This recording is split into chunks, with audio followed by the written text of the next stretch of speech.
आत्मदेव पंडित जी बड़े ज्ञानी हैं, भक्त हैं, वैष्णव हैं, ज्योतिषी हैं, लेकिन उनका जो पत्नी है ना, उनका नाम है धुंधली। के नाम से धुंधली मालूम है किसको बोलता है? जो अपना स्वामी के पीछे धूम धूम धूम धूम टक टक टक टक लगा रहता है। बेसी करते हो ना, समय देख कर करना चाहिए। आत्मदेव परम ज्ञानी, योगी, अमलात्मा, एस्ट्रोलॉजर है, लेकिन धुंधली भालोबासे, खूब राग करे, क्लेश करे, भजन करते हो ना। स्वामी बोलो भजन करो, नहीं करो ना, आप नहीं कर लो हमारे। कभी कभी भक्त का पत्नी अभक्त ऐसा हो जाता है। अच्छा पत्नी, अच्छा पड़ोसी, अच्छा संतान, ये भी हमारे पुण्य से प्राप्त होता है। प्यार से बोले श्री राम। अपना पुष्टि मार्ग में बड़ा सुंदर वार्ता आता है। ये कुम्मन दास जी भगवान श्रीनाथ जी का भक्त हुआ, 115 बच्चों एक भूतल पर रहा। उनका पुत्र चतुर्भुज दास हुआ, उनसे भी गिरिराज जी गोवर्धन नाथ बात करते, गोदी में खेलते, लेकिन उनकी पत्नी भक्त नहीं थी। एक बार कुम्मन दास जी ने गुरुदेव विठल नाथ जी से पूछा, हमारी जी पत्नी ऐसे ना मालूम नहीं, भक्त नहीं। बोले कोई बात नहीं, लेकिन तुम तो भक्त हो।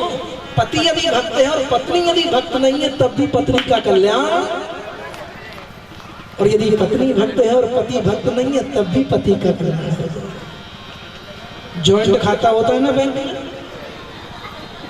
एक चला जाए तो पैसा सब आ जाएगा, और बेसी पावा जाएगा 24,000 पावा जाएगा।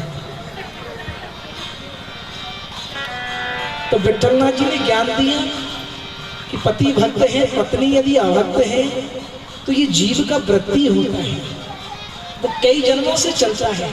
लेकिन यदि पति भक्त है तो पत्नी का भी कल्याण। आत्मदेव में कोई पुत्र नहीं है, घर में तुलसी जी लगाते हैं वो भी सूझ जाता है। एक दिन रोते रोते वन में चले गए रो, और एक तालाब में जाकर आत्महत्या करने की सोच रहे हैं। तभी एक संत ने आके पूछा, अरे ब्राह्मण कि कथम रोदसी विप्रतम काते चिंतावनी।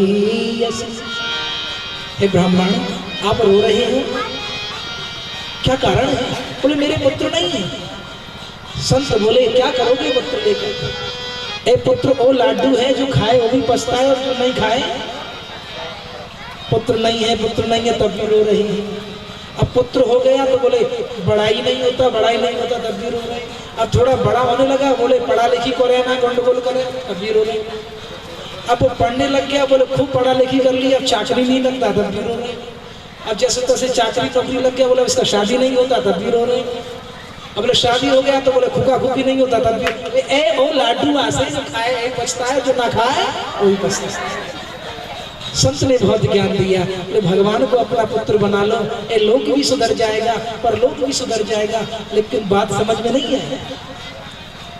संत ने एक फल दिया, पत्नी को खिला देना सुंदर पुत्र होगा, भगवान का भजन करना।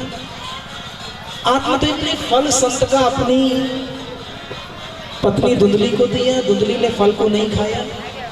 घर में जो गाय थी कई साल से बांझ थी, उसको खिला दिया। एक पड़ोस में उनकी सहेली रहती है, उसके कई पुत्र हैं, एक पुत्र होने वाला है। तो वह पुत्र ज्यादा मात्रा में है लेकिन धन नहीं है। इस धुंधली पे बहुत सारा धन है लेकिन खाने वाला पुत्र नहीं है। दोनों ने एक कहानी बनाई, नीति बनाई कि तुम्हारे पुत्र हो तो रात में मेरे को दे देना, मैं बदले में धन दे दूंगा। और ऐसा ही पंडित जी भोले वाले हैं, पड़ोसी ने पुत्र लाके चोरी से धुंधली को दे दिया, धुंधली ने बदले में धन दे दिया। धुंधली ने कह दिया पंडित जी से कि मेरे पुत्र हुआ है और मेरे पुत्र का नाम है धुंधकारी। पंडित जी बड़े प्रसन्न। कुछ साल के पश्चात जिस गाय की कोई संतान नहीं थी, संत के फल से उसके पुत्र हुआ। उस पुत्र का पूरा शरीर तो मनुष्य जैसा, लेकिन जो कान है वो गौ की तरह है। तो आत्मदेव पंडित जी ने अपने पुत्र का नाम क्या रखा? गौकर्ण। दोनों पुत्रों का लालन पालन हो रहा है। शास्त्र बोलते हैं कि पुत्र का जो प्रथम गुरु है वो माता है, पिता है। माँ यदि चाहे तो पुत्र को ज्ञानी बना दे, वैष्णव बना दे, योगी बना दे। आज देखो हमारे हरिवंश बाबू उनके माता पिता के आशीर्वाद से आज ऐसा भागवत जी का बीज रोपण किया है जिसका वृक्ष भी बन गया है और उसका फल भी आप लोग पा रहे हैं। प्यार से माँ चाहे तो क्या ना बना दे, लेकिन जो धुंधकारी है बचपन से गंदे गंदे काम करता है, माता को पीटता, जुआ खेलता, लेकिन गोकर्ण पिताजी के पास बैठकर नाम कीर्तन करते, भजन करते। एक दिन धुंधकारी ने पिता को डांट लगाया, बोले हमको टका दो, धन दो, नहीं हम तुमको मारेंगे। आत्मदेव रोने लगे, लेकिन छोटे पुत्र गोकर्ण ने ज्ञान दिया, पिता क्यों रोते हो? बोले मेरा जीवन नष्ट हो गया। बोले नहीं पिता, असारः खलु संसार दुख रूपी विमोहका स्वतः कश्य धनम कश्य स्नेहा जबलते। गोकर्ण जी ने पिताजी को ज्ञान दिया। बोले पिताजी ये जो संसार है वो असार है, इस संसार में कोई किसी का बेटा नहीं, कोई किसी का धन नहीं, कृष्ण ही हमारा गति है, कृष्ण एव गतिर मम। जीव गोस्वामी बड़ा सुंदर बोलते हैं कि कृष्ण प्रेममयी राधा, राधा प्रेममयो हरि, जीवने निधने नित्यम राधा कृष्ण गतिर मम। सुंदर जीव गोस्वामी बोले पिताजी इस संसार दुख रूपी है। ये मनुष्य पहला गलती करता है कि शरीर को आत्मा मानता है, शरीर आत्मा नहीं है। जन्म शरीर का, शादी शरीर की, ये बच्चे नाती पंते धन ये सब शरीर का, लेकिन हम तो आत्मा से, आत्मा अजर है, अमर है, आत्मा का मृत्यु भगवान ने संसार में भेजा है। हम गृहस्थी हैं, भालो कथा, पत्नी हमारा है, बच्चे हमारे हैं, समाज हमारा है, अच्छे काम करो, खूब सम्मान प्राप्त करो, खूब भालो कथा। लेकिन हम संसार के बिना जीवित रह नहीं सकते, पत्नी के बिना नहीं रह सकते, बच्चों के बिना जीवित नहीं रह सकते, ये भालो कथा है। जबकि मैं शरीर नहीं हूँ, मैं आत्मा। ऐसा सुंदर ज्ञान दिया। ये वन में जाके भगवान का भजन कर, और भजन करते करते भगवान के चरणों में लीन हो गए।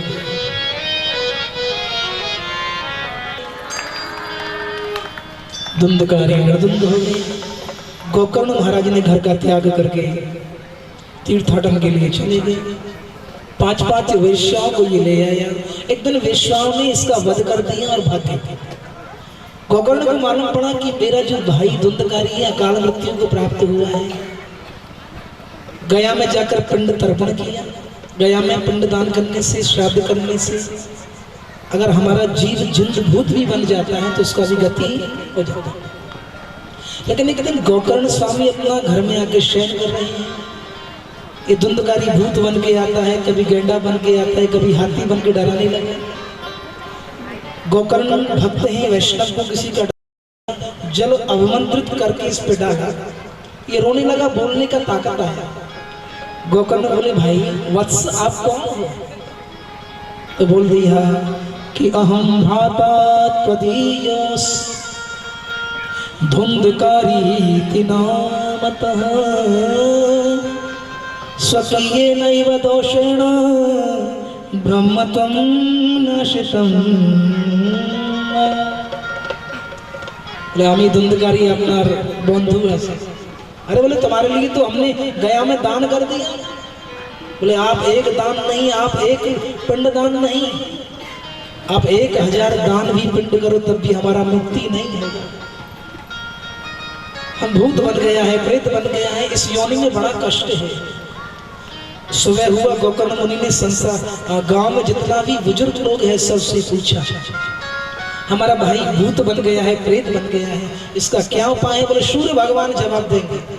तो सूर्य भगवान बोले हे गोकर्ण इस धुंधकारी का मुक्ति का बस एक उपाय है। श्रीमद्भागवतार मुक्ति सप्ताहं वाचनं कुरु इति सूर्यवचः सर्वै धर्मरूपं तु विश्रुतम्। बड़ी सुंदर कथा प्रारंभ हुई। जहाँ कथा हो रही है वो जामबनी की तरह स्थान था और बांस के पेड़ ज्यादा थे। अब धुंधकारी तो भूत हवा है, वो बांस में आके बैठ गया। पहले दिन की कथा हुआ तो बांस का प्रथम ग्रंथि फट गया, दूसरे दिन की कथा हुआ तो दूसरा ग्रंथि, तीसरा, चौथा, पांचवा, छठवां, और जैसे ही सातवें दिन का कथा विश्राम हुआ तो पूरा बांस फट गया। बोलो श्रीमद् भागवत महा। और उस बांस में जो धुंधकारी भूत बन के बैठा था वो नारायण का पार्षद बन गया। आकाश में विमान आ गए, देवता लोग धुंधकारी को लेके जाने लगे।